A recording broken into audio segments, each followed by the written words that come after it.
Hello everyone, good morning. তোমাদের সবাইকে welcome জানিয়ে শুরু করছি আরও একটি নতুন ব্লগ। আজ সানডে।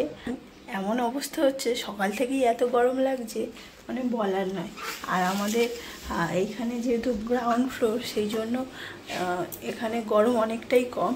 আর রবি সকালবেলা বাজারে গেছিলো, অলরেডি কিছু বাজার করে নিয়ে এসছে, আবার বাজারে গেছে। সেকেন্ড টাইম বাজার করে চলে এসছে। কি নিয়ে এসছো? আটা। হ্যাঁ, গণেশ আটা। আচ্ছা, গণেশ আটা। আচ্ছা, চাক্কি আটা। চাক্কি আছে, গণেশ যে চাক্কি আটা। আচ্ছা।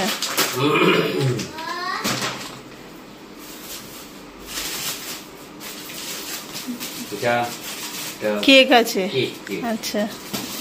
এটা ধনিয়া আর জিরা। ধনে জিরে গোটা গোটা। আচ্ছা। এগুলো পাড়ার দোকান থেকে নিয়ে আসলো।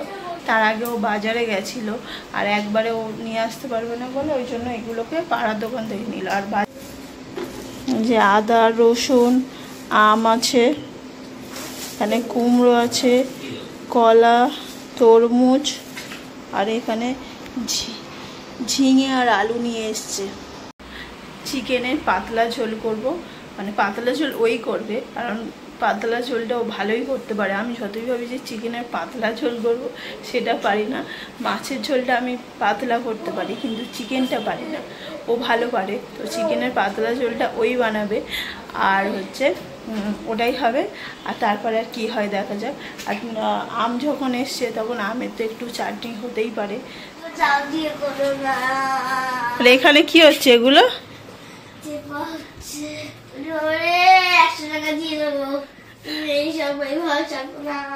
তোমাকে 100 টাকা দেবে বলছে। পা টিপে দিলে কি 100 টাকা দিতে হবে?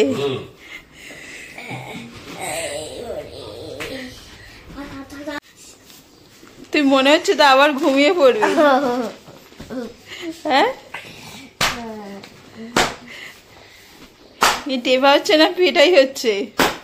পুরো পেটাই পরোটার মতো শব্দ হচ্ছে।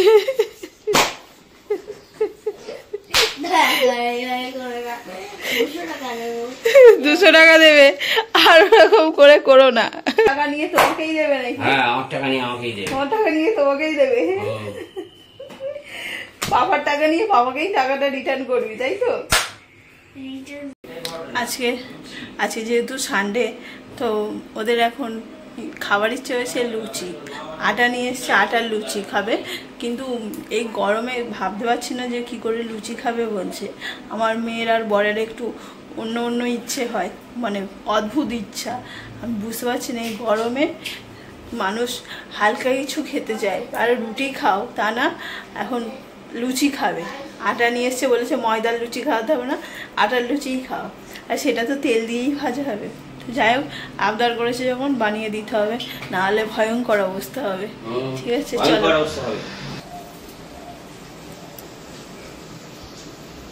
বাড়ির কাছে গাছ থাকলে কত সুবিধা দেখেছো। টুক করে পারলো, পেরে ধুয়ে নিল, ধুয়ে কুকারে দিয়ে দিল ফোড়নে। মানে কত সুবিধা। হাতের কাছে কারি পাতা থাকলে যা হয়।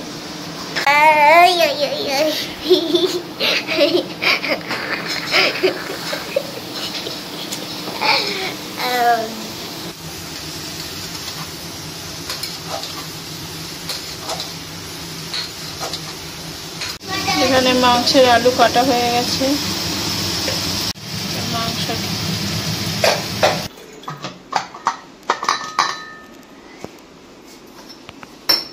ঠান্ডা জল ভরা হয়েছে।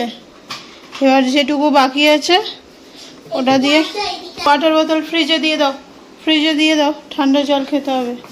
হ্যাঁ, ফ্রিজে রাখো। হ্যাঁ হ্যাঁ,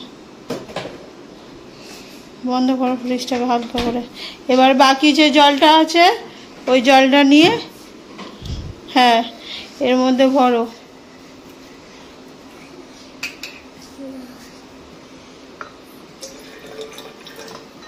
কেমন আছে? সুপার। তরকারিটা ভালো হয়েছে। এই দেখো, এই যে আটার লুচি আর ঝিঙে আলু কুমড়োর তরকারি। কেমন? আমি রান্না করেছি, আমি তো বলবোই ভালো। তোরা খেয়ে বল কেমন। ভালো কেমন হয়েছে? ভালো তোমার হয়েছে? দেখো, এই যে হাট সাইড, এই যে ছোট্ট হাট খুলে দিই, ছোট্ট হাট তোমাকে দিলাম। Thank you. আমার হাতটাকে তোমাকে দিয়ে দিলাম, হাতটাকে দিয়ে দিলাম। নো, এটা আমাকেই বাবা ভেজে গিয়েছিল, বাবা নিজের হাট বলে দিল। এই যে যাক, দেখি এবার আমি টেস্ট করে। 12:30 বেজে গেছে। কি করছো? লাইটগুলো বানিয়েছিস, সেই লাইটগুলো ওগুলো মনে হয় খাটের নিচে আছে। রান্না বলতে তেমন কিছু আজকে নেই, শুধু চিকেন হবে, ভাত হবে, আর একটু আম দিয়ে একটু চাটনি বানাবো। আর কালকের ডাল আছে, চিচিঙ্গে ভাজা আছে, মাছের ঝোল আছে, তো ওই মিলিয়ে মিশিয়ে খাওয়া হয়ে যাবে গরমের সময়।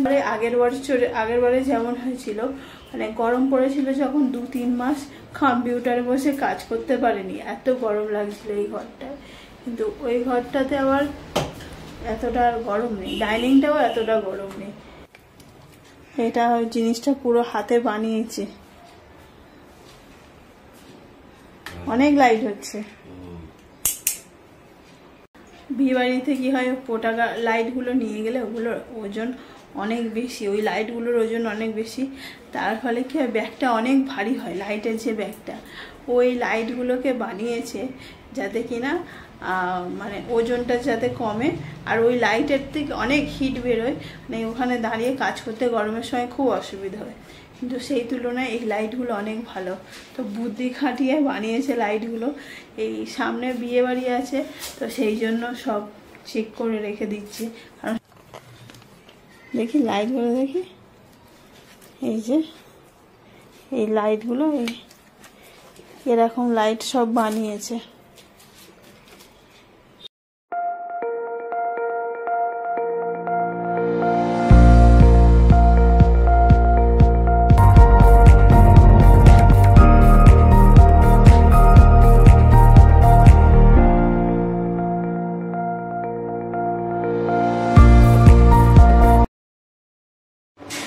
ভাতটা ফুটছে, আমি এবারে ইন্ডাকশনটাকে বন্ধ করে দেবো।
কেমন ছিল সেটা জানা যাচ্ছে, বলা হয় ইন্ডাস ভ্যালি সিভিলাইজেশন, এই পুরোটাই লিখতে হবে।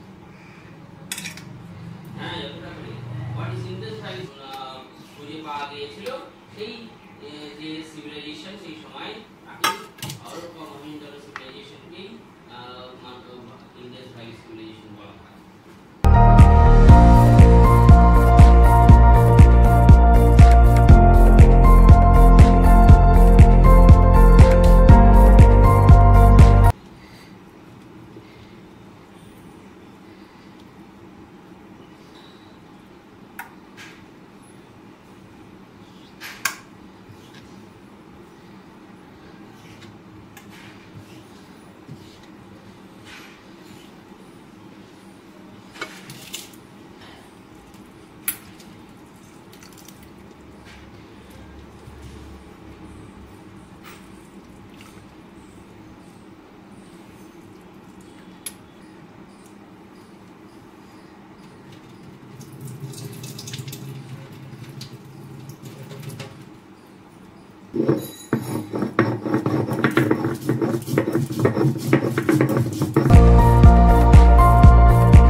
वापस लौटने के लिए कहा है।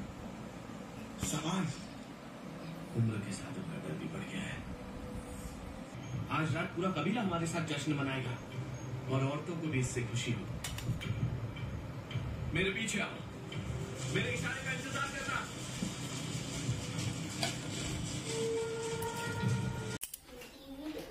লোডশেডিং হয়ে গেছে এই গরমে,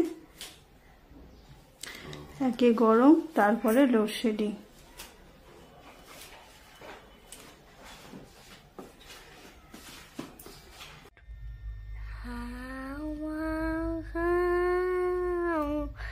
মানুষের গন্ধ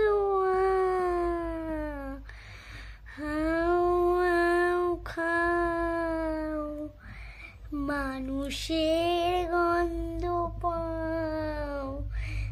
আমার সামনে তো কোনো মানুষ দেখতে পাচ্ছি না, আজ খাবার জুটবে নাকি তা শুনতে পাচ্ছি। ফাইনালি অনেকক্ষণ পরে কারেন্ট এসছে, কি গরম লাগছিল। এখন 8:10 বাজে আর আমরা একটু রেডি হয়ে সাজুগুজু করে বেরোচ্ছি। বেরোচ্ছি বলতে এই যে সামনে এখানে শীতলা পূজা হচ্ছে, কালকে শীতলা পূজা হয়েছে, আজকের ভোগ খাওয়াচ্ছে, তো আমরা ভোগ খেতে যাচ্ছি, তাই না? আমরা ভোগ খেতে যাচ্ছি।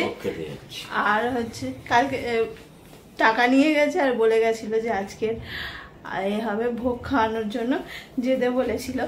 যাচ্ছি সদল বলে ভোগ খেতে, ঠিক আছে? চলো তোমাদেরকেও দেখাবো, তো চলো যাওয়া যাক ভোগ খেতে।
এই যে ইনি খেতে পারেননি, ওই জন্য ওনার বাকি খাবারটুকু নিয়ে আসা হয়েছে।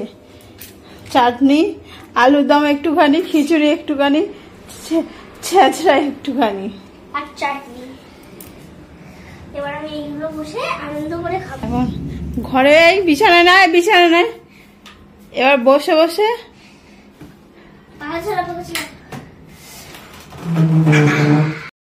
এত সুন্দর এবার বসে বসে 10 ঘন্টা ধরে এখন খিচুড়ি খেতে থাকবে। যেটুকু বাকি আছে ওটা খেতে মনে হয় ওরা 1/2 ঘন্টা লেগে যাবে।